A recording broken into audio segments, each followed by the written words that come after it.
नमस्कार, ABC news में आपका स्वागत है। मैं हूं अनुराग सक्सेना और आज बजट की बात होगी क्योंकि देश में आज बजट पेश हुआ है मोदी 3.0 सरकार का, जहां वित्त मंत्री निर्मला सीतारमण ने मोदी सरकार के तीसरे कार्यकाल का पहला बजट पेश किया। बजट में हर वर्ग को सहूलियत देने का प्रयास किया गया है। बजट की शुरुआत में वित्त मंत्री ने गरीब, महिला, युवा और अन्नदाता पर फोकस होने की बात कही थी और बजट में यह नजर भी आया। खासतौर से युवाओं, महिलाओं और नौकरी पेशा लोगों को सीधे लाभ देने का प्रयास किया गया है। बजट 2024 में एनडीए के मजबूत बॉन्डिंग को भी दिखाई दिया। वित्त मंत्री निर्मला सीतारमण ने जब बजट भाषण शुरू किया, बिहार और आंध्र प्रदेश के लिए भंडार खोल दिए गए, जिनके समर्थन से यह सरकार चल रही है। जिन दो राज्यों के सहारे इंडी गठबंधन का हमलावर अंदाज सरकार बनने के साथ शुरू हुआ था, वो इस बजट के बाद कुछ वक्त के लिए ही सही लेकिन ठंडे बस्ते में जा गिरा है। अब सवाल यह है कि यह बजट आम आदमी की उम्मीद पर खरा उतरा? क्या युवाओं के लिए नौकरी के रास्ते खोलकर विपक्ष का मुद्दा धूमिल कर दिया? और लालू यादव समेत अन्य विपक्षी नेताओं की जो भविष्यवाणी थी कि सरकार गिर जाएगी, उसका अब क्या होगा? इस पर चर्चा करेंगे और चर्चा में हमारे साथ खास मेहमान जुड़ रहे हैं। उनसे आपका परिचय करा देता हूं। हमारे साथ इस वक्त मौजूद हैं किसान नेता अनुज सिंह जी, बीजेपी के नेता आशीष तिवारी जी और आर्थिक विश्लेषक डॉक्टर प्रतीक डैनियल जी हमारे साथ मौजूद है। चर्चा में आप तीनों का बहुत बहुत स्वागत है सर। सीधा सीधा किसान नेता हमारे साथ अनुज जी हैं, उनके पास पहुंचेंगे। अनुज जी, सीधा सवाल इसलिए क्योंकि सरकार जो है बात कह रही है कि हम अन्नदाता को ध्यान में रख कर बजट लेकर आए हैं, हमने युवा वर्ग को ध्यान में रखा है, हमने महिलाओं को ध्यान में रखा है। लेकिन जब बात हो रही है बजट को लेके, तो फिलहाल यहाँ पर देखने को यह मिल रहा है कि किसान जो उम्मीद लगाए बैठे थे, उनके हिस्से ज़्यादा कुछ आया नहीं है। क्या लगता है आपको कि ये बजट जो है किसानों की उम्मीदों पे खरा उतरा है या फिर केवल एक लॉलीपॉप दिया गया है? जी अनुज जी।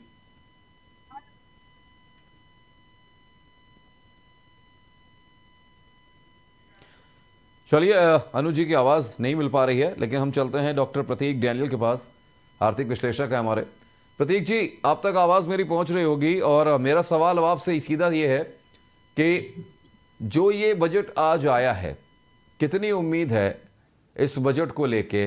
क्योंकि यहाँ पर बात जीडीपी की बात हो रही है, देश के आर्थिक विकास की बात हो रही है और विकसित भारत के सपने की बात हो रही है। कहा जा रहा है कि ये बजट जो है विकसित भारत का प्रारूप है, उसका एक ट्रैक है। क्या आप मानते हैं?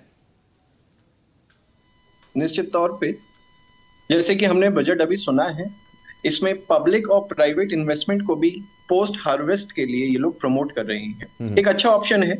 अक्सर हमने देखा होगा कि जो हमारे गवर्नमेंट सेक्टर का स्टोरेज कैपेसिटी होती है, पोस्ट हार्वेस्ट में स्पेसिफिकली बात कर रहा हूँ, इन्होंने टारगेट करके उसके ऊपर फोकस किया और उसके बाद उसी की स्ट्रेटेजिक इसको मूव कह सकते हैं। बट हाँ, 50-50 एज पर मी, प्री हार्वेस्ट भी उतना ही इंपॉर्टेंट है जैसे कि पोस्ट हार्वेस्ट। तो आई वुड से थोड़ा तो बेहतर है, but yes, not as per 100% किसानों के हित में। स्टोरेज के बाद सप्लाई चेन, आगे मैनेजमेंट एंड स्पेसिफिकली अगर आप देखें तो dairy management, like dairy farmers के लिए भी इसमें प्रोविजन है, स्पेसिफिक ये वर्ड है उनके लिए। तो टारगेट हो रहे हैं लेकिन नॉट 100% दे आर टारगेटेड। अच्छा, बात अगर की जाए प्रतीक जी, जिस तरीके से मध्यम वर्ग को ध्यान में रखने की बात कही गई, युवा वर्ग को ध्यान में रखने की बात की गई, मध्यम वर्ग हमेशा सोचता है जब बजट आएगा तो जो इनकम टैक्स स्लैब होगा उसमें कुछ ना कुछ हमारे लिए छूट होगी, रिवायत होगी। इस बार थोड़ी बहुत राहत की बात कही जा सकती है, लेकिन ये भी पिछले बजट 2023 का जो बजट था उसी की तरह से मिलता जुलता एक बजट था। ज़्यादा उतनी बड़ी राहत नहीं मिली मध्यम वर्ग को। क्या मानते हैं कि मध्यम वर्ग के लिए ये बजटिंग का जो एक लेकर आए स्टैंडर्ड डिडक्शन का जो 50,000 से 75,000 कर दिया गया है, उसको बढ़ा के, कितना सही है, उम्मीदों पे खरा उतरा है? 100% अगेन नहीं, लेकिन हाँ, कुछ ना होने से तो बेहतर है कि एटलीस्ट स्टेप्स तो लेना शुरू किया।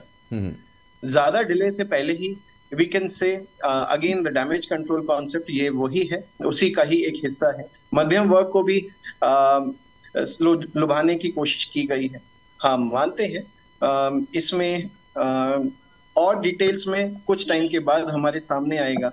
लेकिन हाँ, सबसे बड़ा एरर जो मैं कहूंगा, समझने में टाइम लगता है, और जितना टाइम समझने में लगता है उतना ही इक्वल सैबोटेज यानी डैमेज भी होता है, और आधे से ज्यादा मध्यम वर्ग को ये सुनाई या समझाई में नहीं आता है। तो इसलिए वो अपने कंक्लूजन्स पे रहते हैं। हाँ, लेकिन मेरे हिसाब से इट इज गुड कि उन्होंने एटलीस्ट एक कदम तो उठाया। और टैक्स क्लब को भी मैं देख रहा था, वो काफी जैसे कि 0 to 3 लाख के बीच में जो हमारा एक सेगमेंट है, उसमें भी ये सब किया है। तो I would say it's a good decision, but eventually हम लोग देखते हैं कि आगे इसकी डिटेल्ड रिपोर्ट जब आएगी तब हम लोग आगे बता पाएंगे। बिल्कुल प्रतीक जी, हमारे साथ अनुज जी मौजूद हैं, किसान नेता। उनसे मैं सवाल पूछना चाह रहा था। अनुज जी, आप तक मेरी आवाज़ पहुंच रही होगी।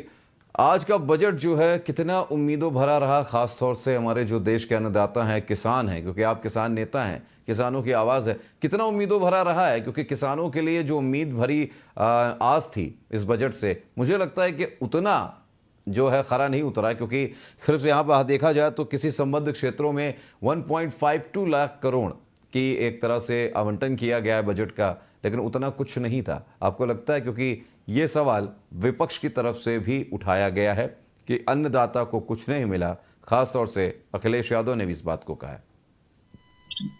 देखिए, अन्नदाता को सरकार ने निश्चित तौर पे कुछ पिछले बार की अगर तुलना की जाए तो कुछ बढ़ोतरी किया उसने बजट में, लेकिन जो इस देश का अन्नदाता डिमांड कर रहा था पिछले 2 सालों से, जिस चीज के लिए लड़ाइयां इस देश का अन्नदाता सड़कों पे उतर के लड़ रहा है, उसको सरकार ने अनसुना कर दिया। उन मुद्दों पे, उन पहलुओं पे सरकार ने कुछ भी नहीं बोला, उनको छुआ ही नहीं। जैसे हम बात करें, एमएसपी जो है एक बड़ा मुद्दा है इस देश के किसान का, जिसको लेकर के पिछले 3 वर्षों से किसान सड़कों पर है, लेकिन एमएसपी के मुद्दे पे सरकार ने, मंत्री ने कोई अपनी बात नहीं रखी।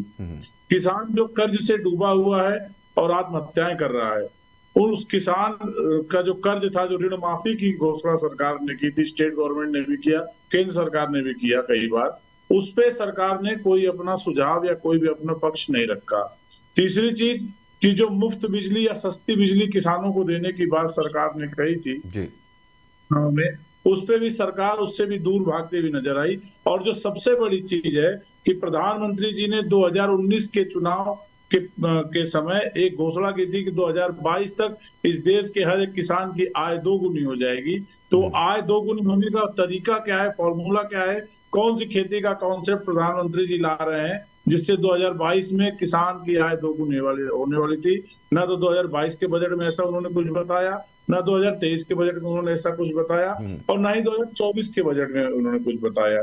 उसके अलावा जिस प्रोजेक्ट की बात बिहार और आंध्र की अगर हम बात करें कि बिहार और आंध्र प्रदेश के इनके सहयोगी हैं जिनके दम पे सरकार चल रही है, उनको इन्होंने पूरा खुले दिल से पैसा दिया, प्रोजेक्ट दिया, सब कुछ दिया। जो 4 लेन या 6 लेन बनेंगी, जैसे भारतमाला प्रोजेक्ट की हम बात करें, बिहार का किसान सबसे ज्यादा आज की डेट में अगर कृषि से जूझ रहा है तो वो अपनी जमीनों के अधिग्रहण और उचित मुआवजे ना पाने को लेकर के संघर्ष कर रहा है, क्योंकि मंडी वहां है नहीं, भाव उसे मिलता नहीं है, हर वर्ष उसे घाटे की ही खेती करनी है। अब उसके बाद जो जमीन बची है वो भारतमाला प्रोजेक्ट में जा रहा है।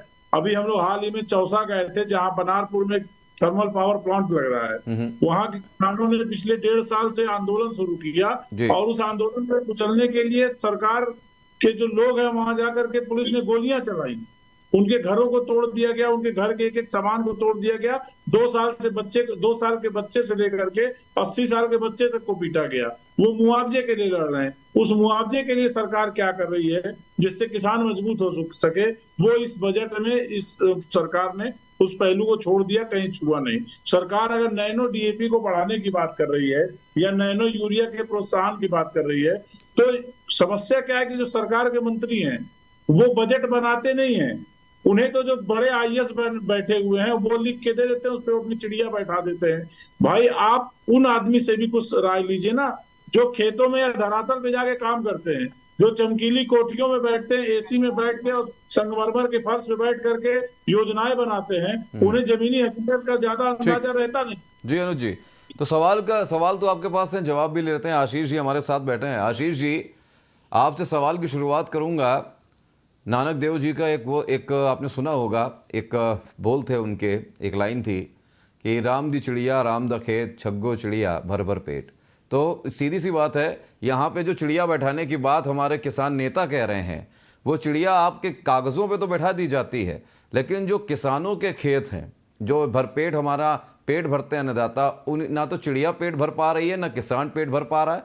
और ऊपर से ऊपर जो इन्होंने बात करी ना कि अधिग्रहण, भूमि अधिग्रहण के नाम पे जिस तरीके की चीज़ें चल रही हैं, उस पर क्या कहेंगे आप? क्योंकि बजट तो बहुत दूर की बात है, बजट से कोई ख़ास उम्मीद थी नहीं, लेकिन ये जो बात इन्होंने उठा दी है, आखिरकार सरकार जो है वो किसानों के पेट पे भरने की जगह जो अन्नदाता हमारा पेट भरता है, उसके पेट पे लात, उसकी पीठ पे लात क्यों मारने पे तुली है? धन्यवाद अनुराग जी, मुझे समय देने के लिए। देखिए, अगर बजट की बात करें, आपने इसमें दो प्रश्न करे। बजट की बात करें तो निश्चित तौर पर अभी हमारे जो विश्लेषक हैं उन्होंने भी बताया कि बजट तो बहुत अच्छा है। और इसकी आप बात इस तरीके से भी मान सकते हैं कि जब विपक्ष के पास बजट के ऊपर कहने के लिए कुछ हो ना, और फर्जी टाइप की वो बात आशीष जी, एक सेकंड के लिए टोकूंगा आपको। हमारे जो विश्लेषक जी हैं, जो प्रतीक जी हैं, उन्होंने ये कहा कि बजट आया अच्छा है, लेकिन उतना उम्मीदों पे खरा नहीं उतरा है। उसके साथ ये लाइन भी जुड़ी है। देखिए अनुराग जी, उम्मीदें तो हमेशा उम्मीद से ज्यादा ही होती। सही बात है ठीक है सर, ना? बिल्कुल सही कहा। एक सिस्टम होता है, एक देश का सिस्टम होता है। ये कोई भिंडी बाजार तो है नहीं कि हम 4 किलो खरीद लें कि 5 किलो। सुन रहे हैं अनुज जी, ये भिंडी बाजार नहीं है कि जो आप चाहेंगे वो मिल जाएगा। 2022 तक आए दोगुनी के पूछ रहे सवाल, जवाब मिल गया एक इशारे में।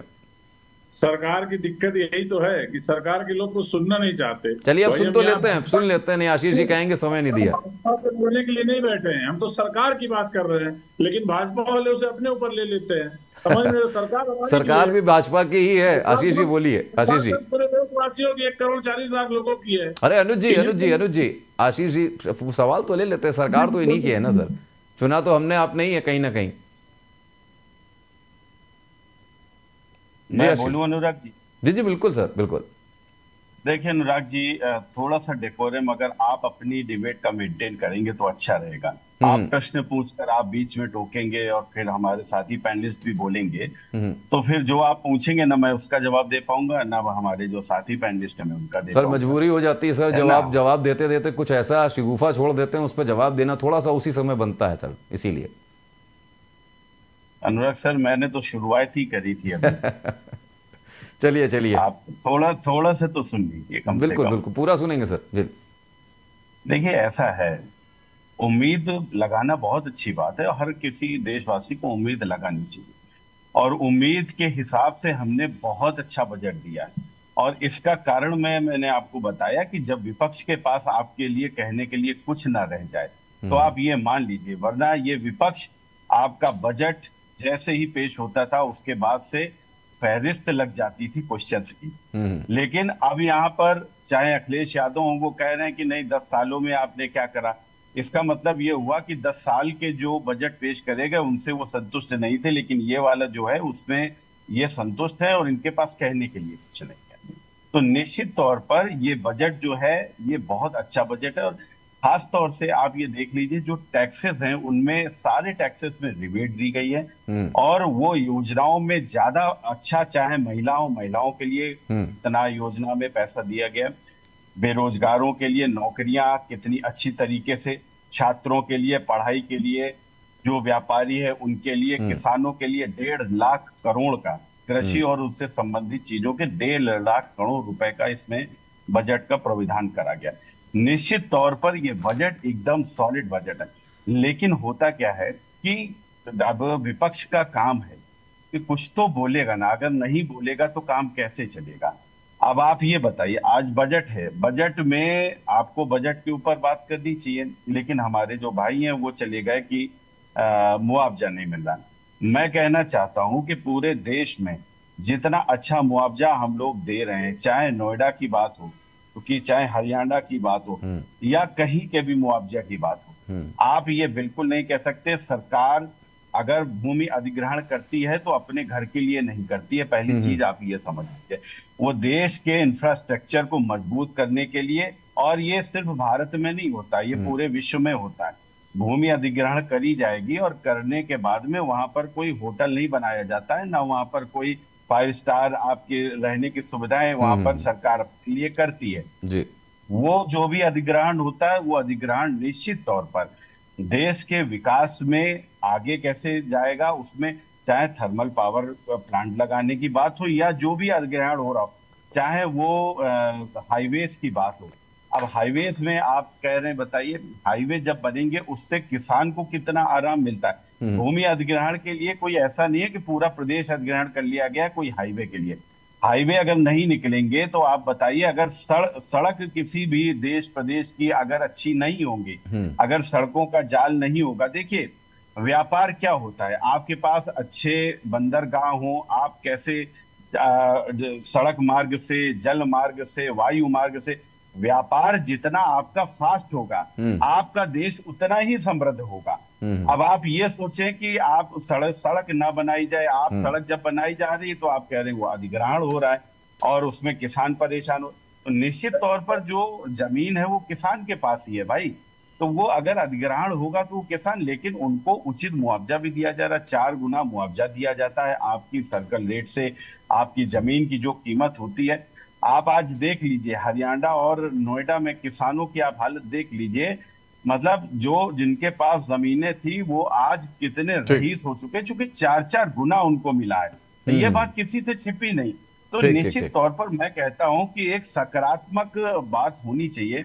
बजट आया है, अच्छा आया है, किसानों के लिए भी बहुत सारी योजनाएं और बहुत सारा रुपया दिया गया है, महिलाओं के लिए दिया गया है, छात्रों के लिए दिया है, बेरोजगारों के लिए दिया गया है, ऐसे करके हर वर्ग को ध्यान में रखकर दिया गया है। ये बात अलग है कि ये हमारी आशा थी कि हमको 100 रुपए मिले, हमको 75 मिले, लेकिन जैसे कि प्रतीक जी ने बताया, बहुत अच्छी बात कही कि कम से कम हुआ तो कम से कम ऐसा जो लोग सोच रहे थे नहीं होगा। अभी हमारे अनुज भाई हैं, इनके जो नेता हैं राकेश टिकैत, बजट आने के जस्ट पहले मैं उनके देख रहा था इंटरव्यू, वो दे रहे थे एक चैनल को, वो कह रहे थे नहीं बजट में कुछ नहीं आया। मतलब पूर्वाग्रह से आप ग्रसित हैं, क्योंकि आप कहीं ना कहीं सरकार का हमेशा विरोध करते आए हैं और आपको विरोध करना है।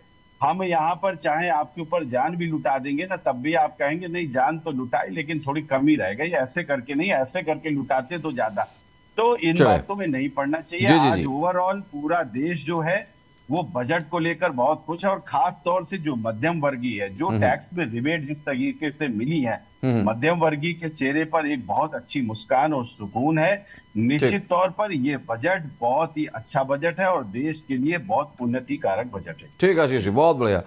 हम बात करेंगे प्रतीक जी से। प्रतीक जी, आपने सुना आशीष जी कह रहे हैं कि बजट बहुत बढ़िया है और बहुत तरीके से मध्यम वर्ग को ध्यान में रखते हुए किया गया है। ये बताइए आशीष जी, आर्थिक विश्लेषक हैं आप, आपको भी पता होगा कि जो बजट पेश हुआ है और जिसमें बात करी जा रही है स्टैंडर्ड डिडक्शन को बढ़ाया गया है, वो नई टैक्स रिजीम में बदलाव करके किया गया है। लेकिन जो लोग पुराने टैक्स रिजीम को फॉलो कर रहे हैं उनको ये फायदा मिलेगा क्या? एक्सपेक्टेड तो है, लेकिन मैंने अगेन पहले ही बोला है कि पूरी डिटेल्स जब तक डिटेल रिपोर्ट नहीं आएगी तब तक हम नहीं बोल सकते। क्योंकि अभी तक देखिए प्रतीक जी, अभी तक जो चीजें सामने आ रही हैं उसमें यही आ रहा है कि जो नई टैक्स रिजीम पॉलिसी इनकी है उसको आगे बढ़ाने के लिए और पुराने लोगों को उससे जोड़ने के लिए, ध्यान उस तरफ केंद्रित करने के लिए इस तरीके के बदलाव किए जा रहे हैं।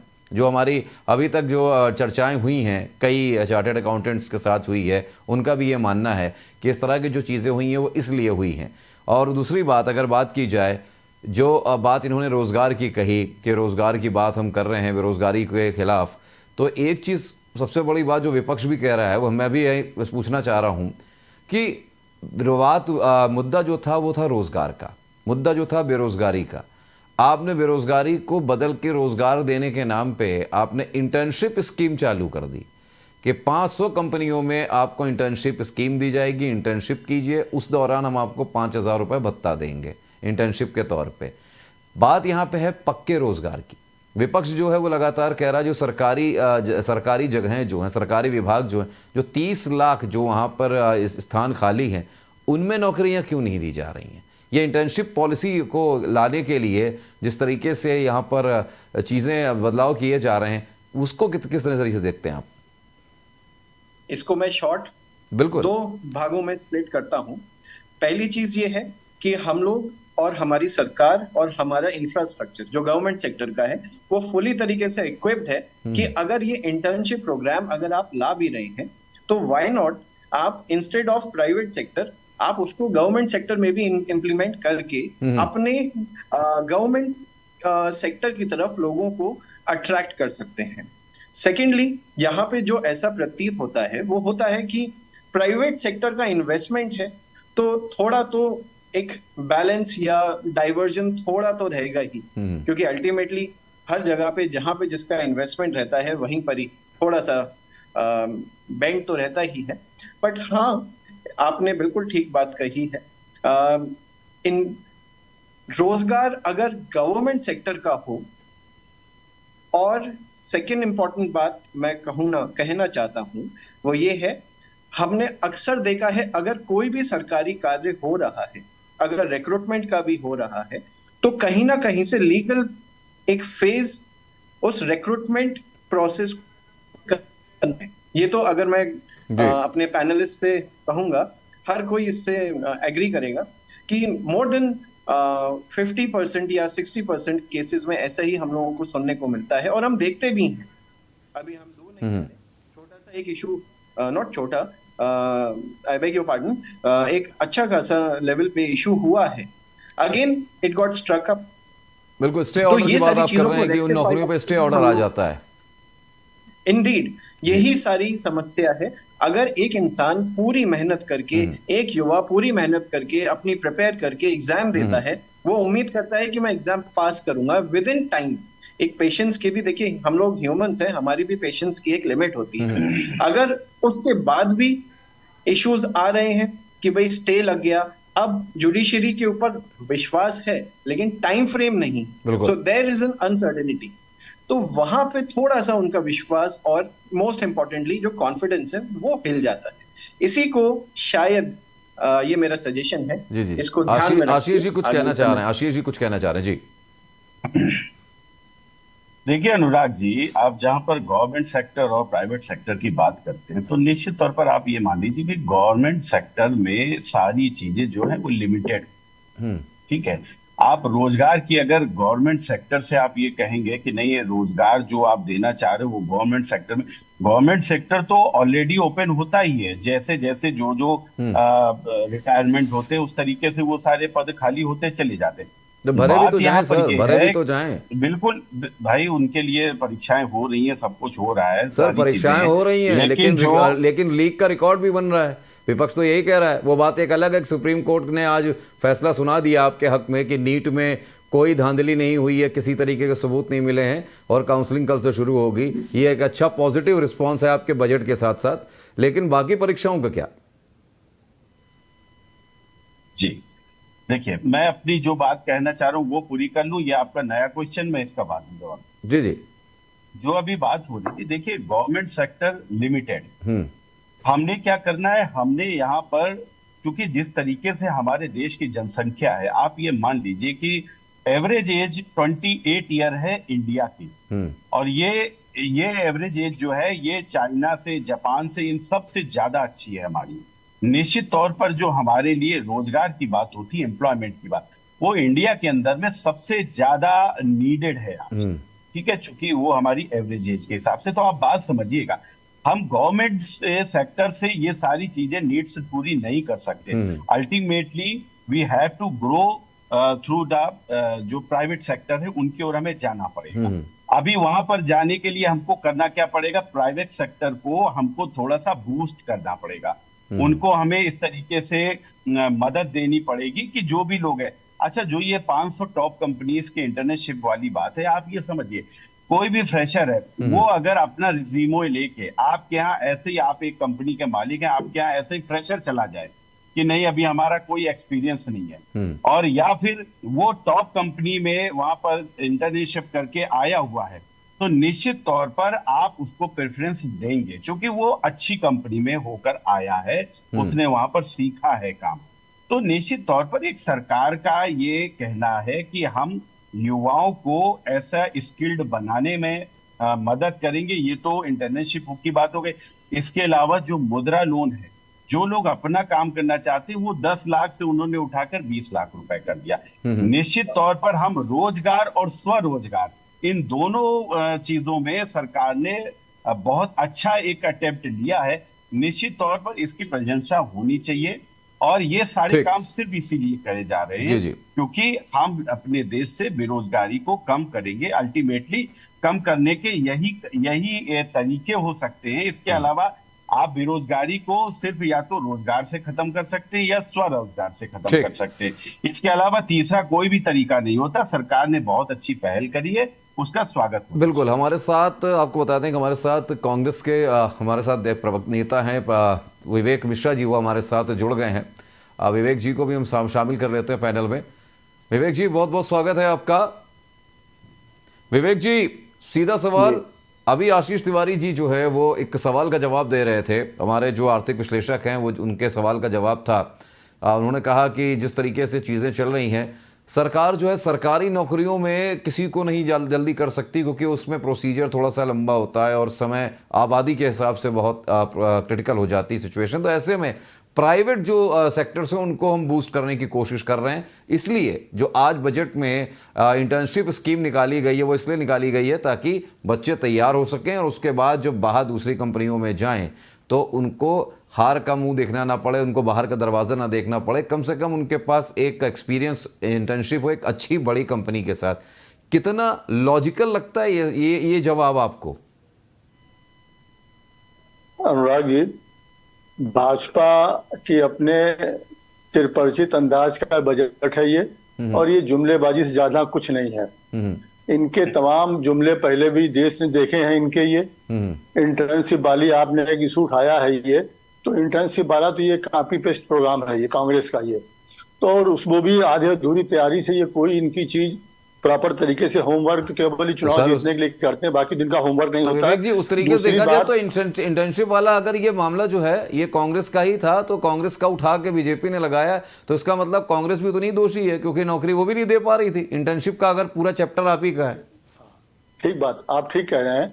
देखिए, कांग्रेस का कॉपी पेस्ट में इसलिए कह रहा हूं कि इनकी कोई भी इनका होमवर्क नहीं, कोई इनका विजन नहीं। जब कांग्रेस ने अपना न्याय पत्र निकाला तो उसमें सबसे पहले ये बात थी जो सरकारी पद खाली पड़े हुए हैं 30 लाख के आसपास हैं, उनको भी भरा जाएगा। उनके साथ में ये इंटर्नशिप वाला प्रोग्राम था। जबकि आज भाजपा का आप देखिए, ये सिर्फ दूसरे को, जनता को बेवकूफ बनाने वाली बातें करते हैं जुमलेबाजी करके। आज आपने जो सरकारी पद खाली होते हैं अनुराग जी, उनको भरने के लिए क्या हो रहा है? आप उल्टे सरकारी पदों को खत्म करते चले जा रहे हैं। आज बैंकों में स्थिति आप देखिए, बैंक में आपके लिए हर बात पे चार्जेस लगा दिए हैं, हर चीज के लिए। आप नेफ्ट कराइए, आप कैश निकालिए, आप कुछ भी करिए, लेकिन आज वहां पे स्टाफ की, वहां जो रिटायर हो रहा है, जो स्टाफ कम हो रहा है, जिससे हमारा रोज वास्ता पड़ता, मैं बैंकिंग की बात कर रहा हूं केवल। आज किसी बैंकिंग के अलावा किसी भी फील्ड में इन्होंने रिक्रूटमेंट नहीं किए हैं, और अगर कहीं वैकेंसी निकाल भी इन्होंने दी तो वो सारे इनके जो लीकेज इनकी इंडस्ट्री है वही चल रही है, उससे सारा वो मामला बेकार हो जाता है। तो इसलिए इनकी इंटर्नशिप की बात करना ये सिर्फ एक नौजवानों को एक झुंझुना के अलावा और कुछ नहीं है। अच्छा विवेक जी, किसानों के मुद्दे पर अभी सवाल हमने पूछा था, हमारे साथ अनुज जी हैं, अनुज सिंह जी हैं, किसान नेता हैं, उन्होंने भी सवाल पूछा था कि किसानों के लिए इस बजट में कुछ नहीं था। एक मुद्दा उठाया गया कि सड़कों के निर्माण की बात कर रही है, विकास कार्यों की बात बीजेपी कर रही है, लेकिन भूमि अधिग्रहण जो किए जा रहे हैं हाईवेज बनाने के लिए और कई चीज़ों के लिए, उसमें सरकार मुआवजा नहीं दे रही। अब बाकी आशीष जी का कहना है कि मुआवजा हमने 4 गुना मुआवजा दिया है। आपको लगता है कि 4 गुना मुआवजा दिया गया? क्योंकि लखीमपुर में अभी कुछ समय पहले की बात है, लखीमपुर में किसान आंदोलित थे, उनकी ज़मीन का अधिग्रहण किया गया और वो लगातार चक्कर काटते रहे अधिकारियों के, बड़े नेताओं के, लेकिन उनको कहीं कुछ नहीं मिला। उसके बाद महिलाएं उसके लिए उतरी, उन्होंने सीधे कहा कि हम आत्मदाह तक कर लेंगे क्योंकि यही हमारे पास केवल एक खेती है जिससे हमारा पेट और हमारा घर चलता है। क्या लगता है आपको? ये इनका अकेले किसी एक जनपद की बात नहीं है। ये भूमि अधिग्रहण के बाद मुआवजे देने में, चाहे जेवर एयरपोर्ट की आप बात कर लीजिए, वहां भी सेम स्थिति है। अयोध्या में भी यही हुआ है, बनारस में भी यही हुआ है, और अन्य जनपदों में भी जहां से ये एक्सप्रेस वे वगैरह या हाईवे निकले हैं, जिन जनपदों से, उनमें भी कमोबेश यही स्थिति है कि कहीं पे भी मुआवजा कहा कुछ गया, लेकिन ये तो कागजी बातें करते ही तो हैं। और बाकी लेकिन जमीनी धरातल तो हकीकत ये है जो आप जो बता रहे हैं लखीमपुर की, एक लखीमपुर नहीं है, पूरा इसमें उत्तर प्रदेश शामिल, इसके अंदर आप मोटी समझ लीजिए। तो ये कहीं पे भी इन्होंने इस बात को सही तरीके से क्रियान्वयन नहीं किया है। आज जेवर के बारे में इतनी बातें हो रही हैं, एयरपोर्ट नो डाउट चलिए अच्छा आपकी बात मानते हैं, अच्छा बन रहा है, या अयोध्या की बात मान लीजिए, लेकिन जो आपने लोगों से वादा किया, किसानों की जिनकी भूमि आपने ली है, उनको आपने समय से मुआवजा आप क्यों नहीं दे रहे हैं? वो क्यों चक्कर काटने को परेशान है? उनकी रोजी रोटी भी गई और संग में उनका मुआवजा भी नहीं मिल रहा है। ये तो उनके साथ आप दोहरा ये एक तरीके से अन्याय हो रहा है ये। ठीक, अनुज जी आप कुछ कहना चाह रहे हैं काफी देर से। देखिए, भूमि अधिग्रहण के बारे में हमारे जो मित्र आशीष जी ने कहा, वास्तविकता पे बोलना चाहिए।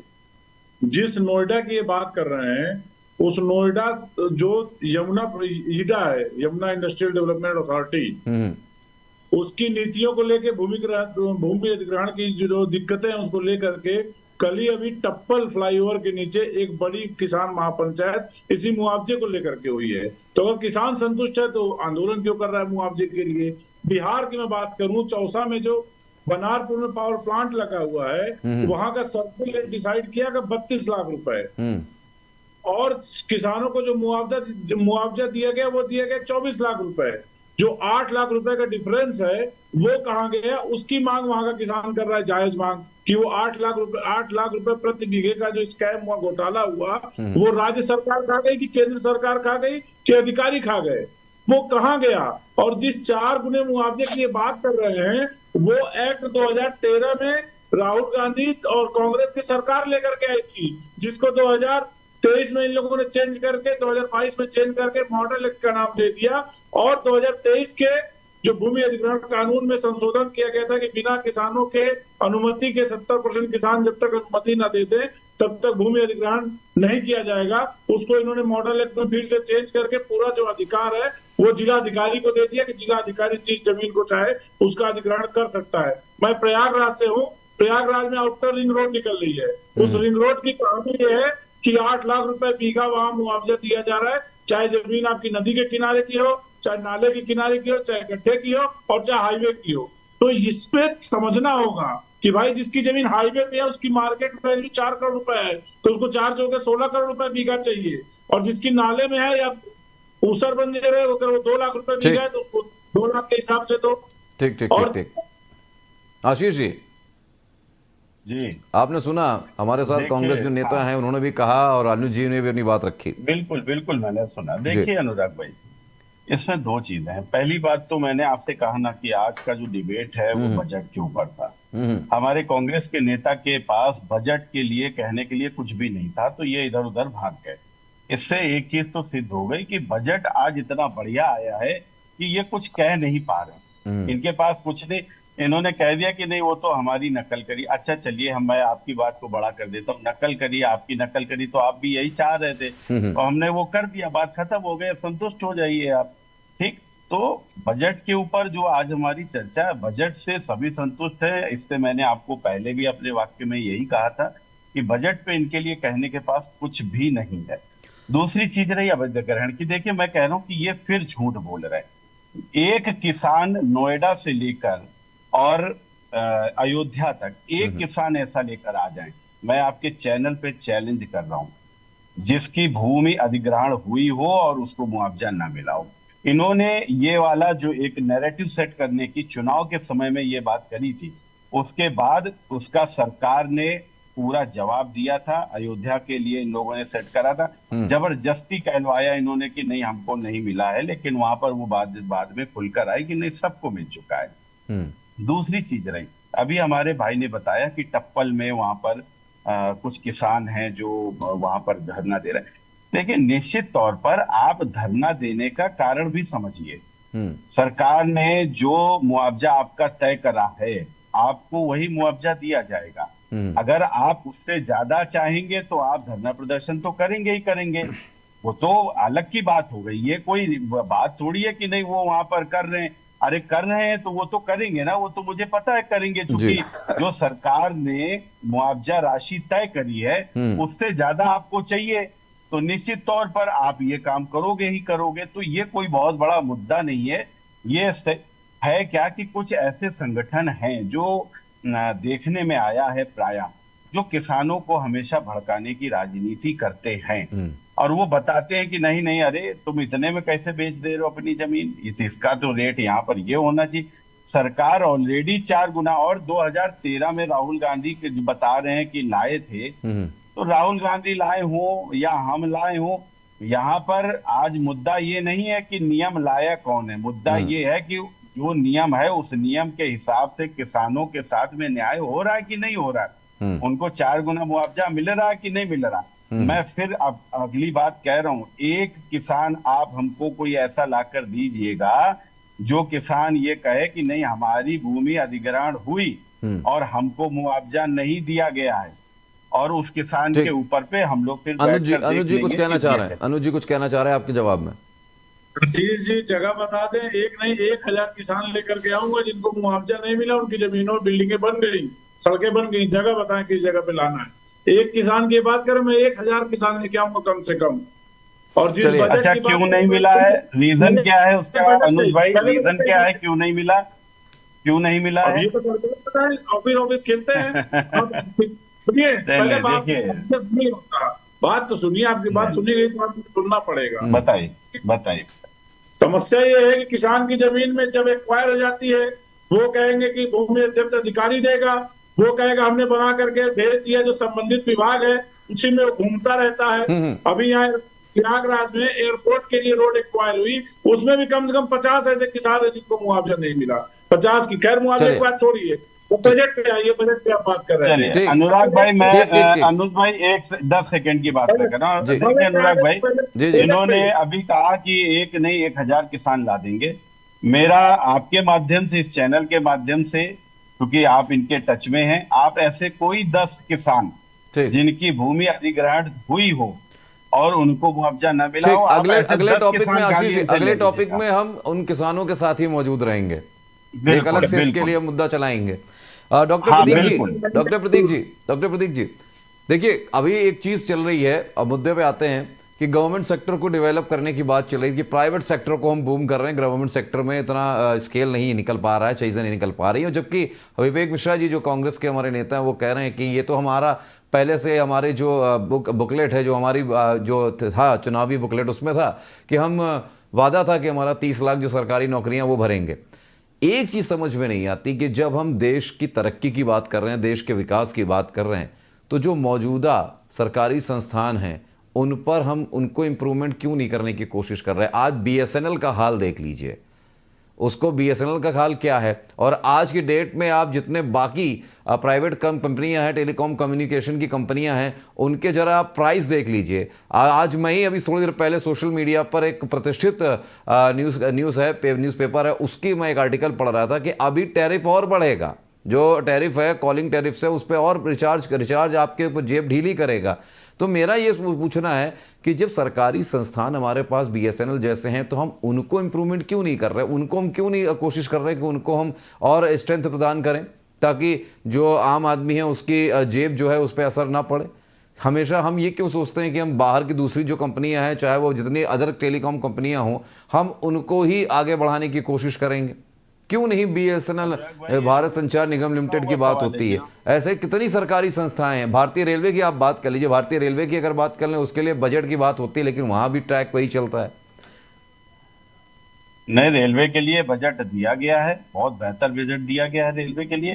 और दूसरी चीज, अगर आप जो बीएसएनएल की बात कर रहे हैं, या फिर और 1000 आईटीआई उनको फिर से रीएस्टेब्लिशमेंट के लिए इस सरकार ने ये योजना लाई है और बजट भी उसमें दिया गया है, जिसमें स्किल्ड करे जाएंगे लोग। देखिए, जब हम रोजगार की बात कर रहे हैं, अभी आपने एक मुद्दा उठाया, बिल्कुल बेशक ये मुद्दा सही है आपका कि जो प्राइवेट टेलीकॉम कंपनियां हैं उनके जो टैरिफ हैं वो बढ़े हुए, वो मैं मान रहा हूँ। लेकिन अभी हमारी जो बात हो रही है वो बात हो रही थी एम्प्लॉयमेंट के ऊपर। आप ये नया मुद्दा यहाँ पर दूसरा मुद्दा नया नहीं है। बजट जब बजट की बात हो रही है तो आम आदमी का बजट भी तो गड़बड़ाएगा ना सर। जेब पे असर भी तो पड़ेगा। नहीं नहीं, बिल्कुल। और देखिए बीएसएनएल है अनुराग जी, मैं आपको बताऊं, बीएसएनएल दोबारा से उसको हम बीएसएनएल को दोबारा से लाने की बात हो रही है। बात हो क्या रही है, अब वो लगभग हो भी गया है। आपको पता है कि टोटल जो भी टेलीकॉम कंपनी के जो यूजर हैं, मोबाइल यूजर, वो करीब अभी पिछले हफ्ते करीब 3% यूजर बहुत होते हैं पूरे देश में, वो बीएसएनएल में स्विच करके गए हुए। क्यों गए ये भी आपको पता होगा, क्यों गए ये भी आपको पता होगा। हाँ बिल्कुल, ये इसीलिए गए क्योंकि जो प्राइवेट कंपनियों के टैरिफ हैं वो हैं। अब ये बताइए आप कि मैं बीएसएनएल का यूज कर रहा हूँ या मैं टाटा यूज कर रहा हूँ या मैं जियो यूज कर रहा हूँ, ये मेरी स्वेच्छा है ना। इसमें कोई सरकार तो आपको ये कहती नहीं है कि नहीं जी आप इनका वाला टैरिफ यूज करो, आप बीएसएनएल को यूज करो। बीएसएनएल आपको अच्छी सर्विसेज दे रहा है, सब कुछ बढ़िया कर रहा है, तो आपको ये सरकार के ऊपर ये इल्जाम भी आप लगा देंगे कि हमने तो जियो का खरीदा है, अब बताओ आप जियो का कम करो चूंकि हमने जियो खरीदा है। ये बात थोड़ी होती है भाई। जो सरकारी कंपनी टेलीकॉम की है, आपको उसके ऊपर विश्वास नहीं है, आप चले जाते हो एयरटेल पे, आप चले जाते हो। सबसे बड़ी बात यह है कि अगर आप उतनी चीजें उस एक आपकी सरकारी संस्थान को इंप्रूवमेंट के लिए नहीं देंगे, अगर आप उनको संसाधन नहीं देंगे, तो वो नेटवर्क क्या प्रदान करेंगे। बीएसएनएल एक समय पे आपको पता है सबसे ज्यादा लोग उसके यूजर थे। उसके बाद जब आपकी सहयोग नहीं मिलेगा, अगर सरकारी सहयोग नहीं मिलेगा, अगर वो डाउनफॉल में जाएगा, खुद बीएसएनएल के ना जाने कितने कर्मचारी हैं जो रिटायर होने के बाद इस चीज को खुद कहते हैं कि भाई साहब एक समय था भारत संचार निगम लिमिटेड था और अब बाद में लोगों ने उसको कन्वर्ट करके कह दिया भाई साहब नहीं लगेगा। मतलब नेटवर्क ऐसा ये हाल हो गया था, कटाक्ष होने लगे थे एक सरकारी संस्था पे। देखिए अनुराग जी, मैं आपको बताऊं, बीएसएनएल से आदमी स्विच करके क्यों गया, क्योंकि जियो ने 1 साल फ्री की स्कीम दे दी, ठीक है ना। ये सारी चीजें करने के बाद में लोग स्विच करके गए हुए हैं भाई। अरे सर फ्री स्कीम तो न जाने कितनी पार्टियां चला रही हैं सर। यहाँ तो कांग्रेस वाले भी कह रहे थे फ्री स्कीम हम दे रहे हैं, सारी चीजें हम दे रहे हैं, आपने फ्री स्कीम दे दी। अभी 5 साल के लिए तो आपने राशन भी बढ़ा दिया फ्री स्कीम में। अनुराग जी, तभी तो दिल्ली में सरकार भी बन जाती है और आम आदमी की सरकार बनी, उस पार्टी की सरकार बन गई जिसका कोई राजनीतिक इतिहास नहीं है, जिसका कोई राजनीतिक सेवा का इतिहास नहीं है। ये देश की जनता तो ये है ना कि फ्री में पानी, फ्री में बिजली सरकार बना दी। आप देख लीजिए ये फ्री का ये हाल है, तो आप फ्री के ऊपर कुछ मत कहिए। प्रतीक जी कुछ कहना चाह रहे हैं, प्रतीक जी ठीक है, प्रतीक जी कुछ कहना चाह रहे हैं, प्रतीक जी जल्दी से। देखिए, अगर हम लोग स्पेसिफिक सेगमेंट की बात करें तो हम लोग मर्जी नहीं है हमारे पास कि हम जियो का यूज करें या बीएसएनएल का यूज करें। जो बेहतर हमको सेवाएं देगा, वो हमारी जो मजबूरी बेहतर है। हमको हमारे बजट में आएगा, हम उसी को ऑप्ट करेंगे। अगर आपने हमको ऑप्शन में रखा है, मैं विद रिस्पेक्ट आशीष जी आपकी बात को मैं कर रहा हूं कि अगर आपने एक ऑप्शन रखा है कि हमारे पास ये दोनों चीजें गवर्नमेंट सेक्टर में मौजूद है, देन ओनली हमारा कंज्यूमर बीएसएनएल से ही जुड़ेगा, जिसकी मैं तारीफ करता हूं। अभी जो हम सोशल मीडिया पे रियल रिपोर्ट्स में देख रहे हैं, एक प्राइवेट सेक्टर ने आके उसको सपोर्ट किया है, उसी की वजह से आज ट्रेंड जो आप टुवर्ड्स बीएसएनएल दिखा रहे हैं, ये सिर्फ और सिर्फ उसी की वजह से ही पॉसिबल हो पा रहा है। आज भी अगर आप देखें बीएसएनएल की स्थिति आज भी 3G पे है। अगर हम लोग, मैं भी यूज करता हूं बीएसएनएल, 3G ही आता है। Why we are not enhancing BSNL towards जो भी हमारे प्रेजेंट जनरेशंस चल रही हैं। सो इन सब चीजों के लिए सेकेंडली आशीष जी, ये मेरी तरफ से एक सजेशन ही है। क्या है कि हम लोगों के पास स्कीम्स बहुत हैं, जैसे कि आपने मेंशन किया कि सरकार की स्कीम्स तो बहुत हैं, किसानों के लिए भी हैं, हर सेगमेंट के लिए भी हैं। लेकिन एक प्रोसेस, किस प्रोसीजर को फॉलो करना है, वो भी आप ही अगर बताएंगे तो ज्यादा बेहतर रहेगा। क्योंकि जैसा कि अनुराग जी ने बोला, आशीष जी ने बोला, माफ करिएगा, कि बहुत से लोग गलत भ्रम डालना चाहते हैं।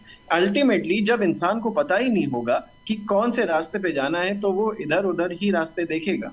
एक गवर्नमेंट अगर पूरा प्रोसीजर को बताए, ऑनलाइन आजकल हो गया है। देखिए सीधी सी बात है प्रतीक जी, सीधी सी बात है, अगर गवर्नमेंट ऐड चला के ये कह सकती है दरवाजा बंद तो बीमारियां बंद, अगर लोगों को शौचालय की सुविधा बताने के लिए ऐड चला सकती है, अमिताभ बच्चन जैसे मेगा स्टार का इस्तेमाल कर सकती है, तो अपनी सरकारी संस्थाओं की सुविधाओं के लिए उनके लोगों के मन में जो भ्रम है उनको दूर करने का काम भी कर सकती है। मेरे हिसाब से तो ये है। राइट। विवेक जी, एक छोटा सा बात, आज बजट में जो हुआ, बहुत जल्दी से पूछूंगा, आज बजट में उम्मीद थी बाकी राज्यों को बहुत सारी, लेकिन जो पिटारा खुला वो कुर्सी के जो खास पावे थे, जिन्होंने संभाल रखा है बिहार और आंध्र प्रदेश, जिनको उम्मीद थी, आज उनके लिए बड़ा खजाना खोल दिया गया है। और बड़े गदगद नजर आ रहे थे नीतीश कुमार की। विशेष दर्जा तो नहीं मिला बिहार को, लेकिन चलिए कम से कम 58,900 करोड़ तो आए। अनुराग जी, ये जो बजट आया है ये शायद देश हमेशा याद रखेगा। पहला देश का बजट है ये, जो साहब को या प्रधानमंत्री को बचाने के लिए, सरकार को बचाने के लिए लाया गया। इसमें आम जनता से कोई सरोकार था ही नहीं। इसमें देखिए, ये तो बजट साफ साफ कह रहा है, बिल्कुल जो नहीं भी राजनीतिक आदमी है, नहीं सियासी समझ रखता है, सामान्य व्यक्ति है, वो भी जान रहा है कि देश का ये अनुपम बजट है जो मात्र प्रधानमंत्री और हमारे साहब को बचाने के लिए लाया गया। इसमें आम जनता को आप देखिए कुछ नहीं है। हर क्षेत्र में किसान के लिए, युवा के लिए, किसी के लिए कुछ नहीं है। विवेक जी, बजट के अलावा झुंझुना दिखाए गए हैं, जो हमेशा की तरह दिखाते रहे 10 सालों से ये। अच्छा विवेक जी, थोड़ा सा, हाँ जी, देखिए समय बहुत कम है, मैं जल्दी से कह दूं। देखिए, आप कह रहे हैं, बात सही है आपकी अपनी जगह, लेकिन सरकार ने जो कहा कि कौशल प्रशिक्षण की स्कीम लेकर आए, 2 लाख करोड़ जो युवा हैं उनको हम इसमें जोड़ेंगे, 5 साल की अवधि में 20 लाख युवाओं को कौशल प्रदान करेंगे। उसके अलावा सोने चांदी पे कस्टम ड्यूटी कम कर दी गई है। बहुत सारी ऐसी चीज़ें, कैंसर की दवाओं पे कस्टम ड्यूटी कम कर दी गई है। पीएफ में 1 महीने की सरकार अपनी तरफ से देगी, और स्कीम बहुत सारी लाई गई हैं। अभी देखा जाए तो उच्च शिक्षा के लिए लोन की योजना है, मुद्रा लोन 10 लाख से 20 लाख कर दिया गया है, और 4.1 करोड़ युवाओं को प्रधानमंत्री पैकेज की घोषणा की गई है। सर, युवाओं, किसानों, सबके लिए तो किया ही गया है, कहीं के लिए ये हम ये नहीं कह सकते कि नहीं किया गया। ये कहीं ना कहीं देखिए राजनीतिकरण थोड़ा सा तो है, लेकिन लोगों के सहूलियत के लिए काम जरूर किया गया है, और ऐसा हम भी मानते हैं। बाकी रही बात, जो अनुज जी हैं, किसान नेता हमारे, जो उन्होंने कहा, और आशीष जी ने कहा इस डिबेट में कि आप किसानों को लेकर आइएगा, तो मैं उम्मीद करूंगा अगली डिबेट जो हमारे बीच में होगी वो किसानों के मुद्दे पे होगी। और अनुज जी, आप अपने किसान भाइयों के साथ मौजूद रहेंगे, और आशीष जी उसका जवाब देने के लिए। आज की चर्चा में आप सभी का जुड़ने के लिए बहुत बहुत धन्यवाद, आने के लिए बहुत बहुत धन्यवाद। समय की कमी है, इसलिए इसको यहीं रोकना पड़ेगा। फिलहाल आज की चर्चा में बजट की बात हुई, और बजट पर बात करते हुए हमने ये जानने की कोशिश की कितना फ़ायदेमंद आम आदमी के लिए और बाकी लोगों के लिए, लेकिन यहाँ पर पक्ष का और विपक्ष का अपना अपना कहना है। आज की चर्चा में इतना ही, अगले अंक में फिर होगी आपसे मुलाकात। तब तक के लिए देखते रहिए ABC न्यूज़। मुझे दीजिए इजाज़त, नमस्कार।